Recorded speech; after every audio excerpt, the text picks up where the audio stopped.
sa ating lahat. Napakaganda ng panahon, napakaluntian ang ating kapaligiran. Kanina po may nakikita ko nag-aangat ng mga senyas, resume peace talks now. Yes, I agree with you. And as an advisor to the GRP panel, I agree with you. And I was about to go to Oslo for the resumption of the peace talks. Unfortunately, it was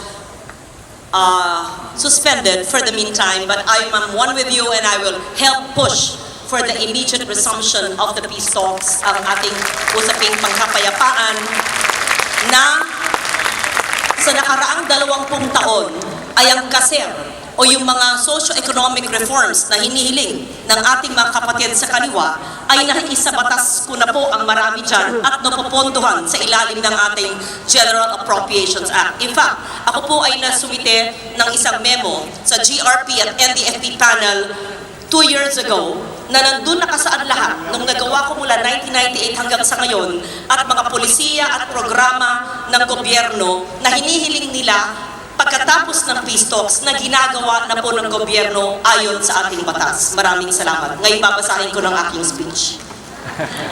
I wanted to address them because I know you want to be heard. So I want to make sure that you know that I see you and I feel for you. President Danilo Concepcion and his wife, Professor Gabby Concepcion, Chancellor Michael Tan, Dr. Prospero de Vera III, Chair OIC and Chairman of the UP Board of Regents, esteemed members of the Board of Regents, members of the faculty in the University Administration, my father, Papa, Antonio Cabrera Legarda, who's 85 years old, hatid sundo ako nun kung kaya niya, our happy graduates, their very proud parents, students, alumni, fellow workers in government, members of the diplomatic corps, honored guests, friends, ladies and gentlemen, and my friends from Congress are also here. Thank you, first of all, for this tremendous honor you have bestowed upon me, which I accept in all humility. In 1981, as I stood on the stage of the then UP Institute of Mass Communications, hindi pa ho kami college noon, addressing the graduating class in behalf of the 3 courses of UP Mass Comm, I would never have imagined standing at this podium today as your commencement speaker and honoree. I must confess, in that year, hindi po ako nakapag-attend ng aking university graduation. Kaya sa kauna-unahang pagkakataon, ako po ay nandito sa ating university graduation. May konting pagsisisi at sabi ko, aaminin ko sa harap ninyo. Sinabi ko kay Chancellor Michael at kay President Danny Con na hindi ako nakapag-attend. At that time, we would attend the college or the institute graduation. For some reason, martial law, hindi kami nag-attend ng university. Hindi ko malilimutan ang bisperas ng graduation noon sa Masscom noong taong 1981. Tulad siguro nyo ngayon, kulang ako sa tulog at kumakabog ang dibdib sa naghalong kaba at pananabik. Napangiti na lang ako noon nang maisip ko ang hirap na dinanas ko sa loob ng 4 na taon. Mga terror na profesor, sigurado ako marami pa rin ngayon, hindi ko nababanggitin kung sino yung amin noon.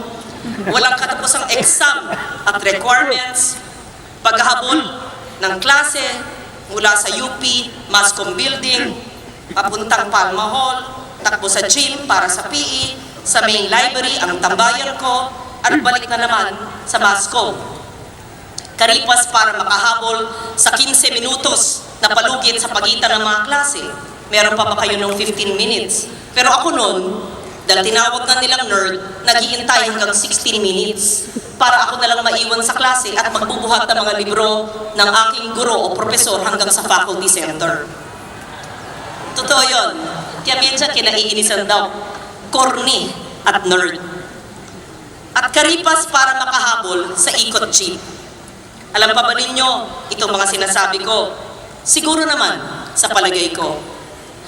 As I entered UP today, with much traffic, 30 minutes in University Avenue, these memories came swarming back to me.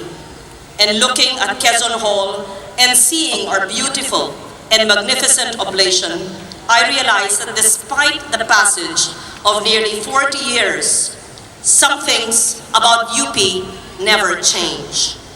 And I don't mean just the Ikot Jeeps, or the Carillon, or the Sunken Garden, or the Blue Books. I know that Diliman now must have twice as many buildings as there were in my time, if not twice as many students.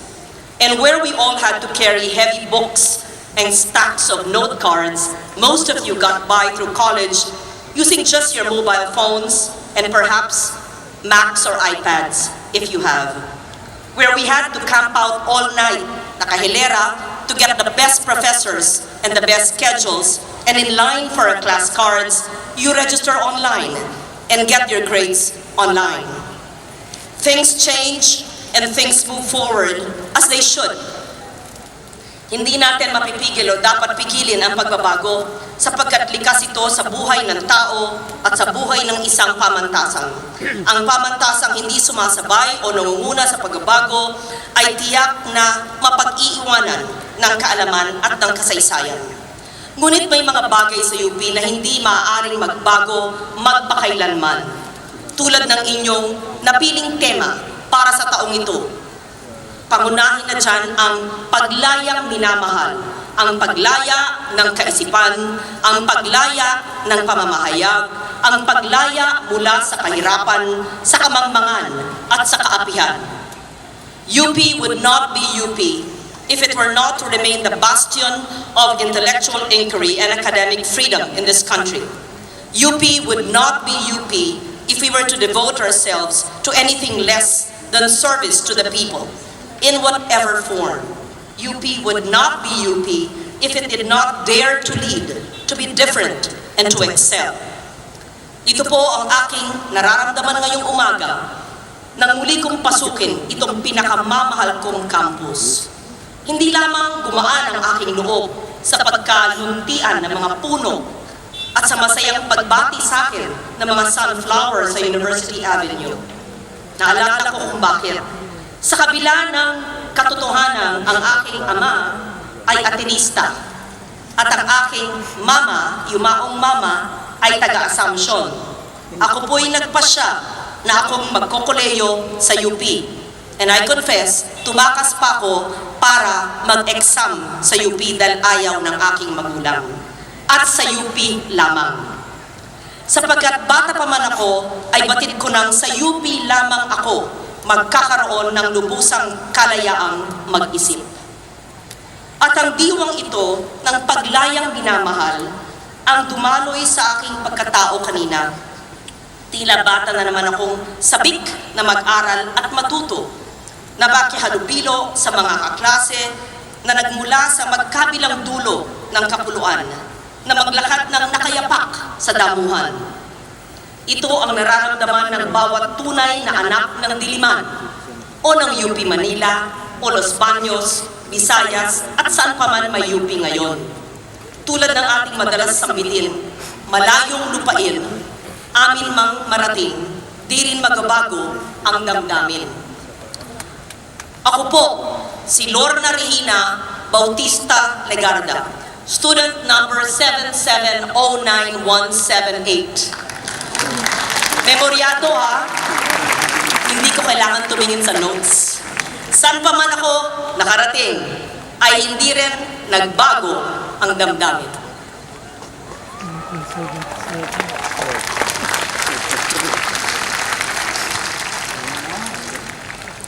Indeed, I return to Diliman today, much less as Senator Legarda than a student Lauren. Someone who has never really stopped studying because UP taught her that real learning never ends. I have no PhD, although I am quite proud of my master's degree in the Master's in National Security at the National Defense College of the Philippines way back in 1993, when I was a young journalist. And for my recent promotion to the rank of full colonel after finishing the Command and General Staff course of the Armed Forces of the Philippines Command and General Staff College. But in the end, I submit that one can be a lifelong scholar in attitude and in practice. And anyone who aspires to a life in public service has to be willing to learn, to work hard, because much of our learning comes from work. My path to that life was never straight or easy. You might say that my public life began when, perhaps many of you will be surprised because you were not yet born, that I worked as a commercial model in 1975 at 15 years old, promoting products that your mothers would remember. This was followed by 2 decades in broadcast journalism, having graduated cum laude in 1981 from the UP IMC. Where I dealt with the issues of the day and of the hour, this was in a way my real education in politics and public affairs. And when I entered politics, my first job was to study and prepare for the responsibilities of legislation, as well as to learn and master the art of survival in a male-dominated chamber way back in 1998. If there is anything I would like you to know about me, and I say this at the risk of a little immodesty, it is that I've always been a very diligent student all my life. My parents, my nanay, who's also here, my 85-year-old Ilocana nanay who took care of me from birth, Nanay Feli. My relatives know this, and some of my friends probably hated me for this, but I was, you might say, a nerd, someone who did all her schoolwork before playing, who stopped talking on the phone when it was time to study, who preferred the library to the cafeteria, who never ever cut classes, not once, to watch a movie in Cubao. Super nerd. But beyond book learning or getting high grades, studying for me has always been an attitude, a way of looking for answers and solutions, of getting things done at the end of one's inquiry. I've never stopped asking why, where, what, why not? This was, I'm sure, partly the influence of my grandfather, the highly respected icon of Philippine journalism, the pre-martial law Manila Times editor-in-chief, Jose P. Bautista, from whom I probably got my tenacity and my no-nonsense bullheadedness when seeking the truth. From my late mother, Bessie, and our circle of artist friends, who included national artist Vicente Manansala or Mang Enteng and H.R. Ocampo, I acquired a passion for culture and the arts. It was no surprise why I chose to write about Manansala's art during the first decade of martial law for my undergraduate thesis. They said, pang fine arts daw ang aking masko, because art really traverses all these fields. I wanted to see and to show how art and artists responded to the temper of the times. And I must say that I've never lost that spirit of inquiry, that insatiable curiosity about the world and how it works. And when the world fails to work or begins to fall apart, as we are seeing with our environment, I become even more intensely engaged. I insist on knowing why we let this happen and on knowing what we can do about it. And I ask questions not just for the sake of asking them, but because today I can and I must help find answers that work. Knowledge without application is a waste of brain power. Awareness without action is a waste of principle. Bagamat ang ating pag-aaral sa pamantasan ang pinagmumulan ng ating kaalaman, hindi maaring magtapos sa kaalaman ang ating pananagutan. Kailangan natin gamitin ang kaalamang ito upang maghanap ng mga solusyon sa mga kagyat at maigting na suliranin ng ating bansa at ng ating lipunan. It has been my greatest privilege, apart from becoming a mother to 2 wonderful, brilliant sons, to have been able to do something about the causes that move me. 20 years in journalism, I documented the ills of society and of humanity. 20 years as senator, I was able to do policy and laws that are now being applied by each university, by Philippine society. Environment and climate, women and children, culture and arts and heritage, education and agriculture, health, micro-enterprises, and rural livelihoods, our indigenous people. And what has made that possible has been my work in the public sphere, which I invite and challenge you, our graduates, the brightest of our Filipino youth, to enter and to dare engage in. I am often introduced as a 3-term senator who has devoted her tenure to the improvement of the people's well-being. But even as that senator, few people seem to truly understand me. Not many people know me truly well, because the causes I espouse are not the ones that actually make the headlines. I do not seek out political controversy or engage in sometimes eternally tiring and endless debates, whether on the floor of the Senate or even in social media. The concerns I raise and the causes I espouse go beyond governments and administrations. They do not have 6-year lifespans, whether it's the peace talks, or climate change, or culture, or education. But they must engage every government and every administration, no matter who the personalities involved may be. They must be on every credible political party's platform and agenda, whether they stand on the right, the center, or the left. I speak primarily of the need to protect and to promote our environment, the physical world we live in, which also provides a home to our souls and to our culture. We have managed to destroy, within half a century, what took the earth tens of thousands of years, if not longer, to create. Our forests, our coral reefs, our diverse biodiversity in our species. We have disturbed our climate system, and we are facing serious consequences because of that. This is why, over my tenure in the Senate, I've authored and sponsored the passage of the Ecological Solid Waste Management Act, which I hope the UP system is strictly enforcing, the Clean Air Act, the Clean Water Act, the Renewable Energy Law, the Climate Change Act, the People's Survival Fund, among other key measures to improve our environment, to build up our resilience against disaster and fight against climate change. I also made sure that the Philippines would take leadership in negotiating the Paris Agreement and made sure we ratify it so we could benefit from the opportunities it provides for adaptation, mitigation, disaster risk reduction, and resilience.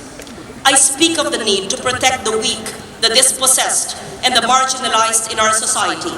For them, I've supported the Magna Carta for Women, the Anti-Child Labor Law, the Anti-Violence Against Women and Children Act, the Micro and Small and Medium Enterprises Law, Barangay Kabuhayan Act,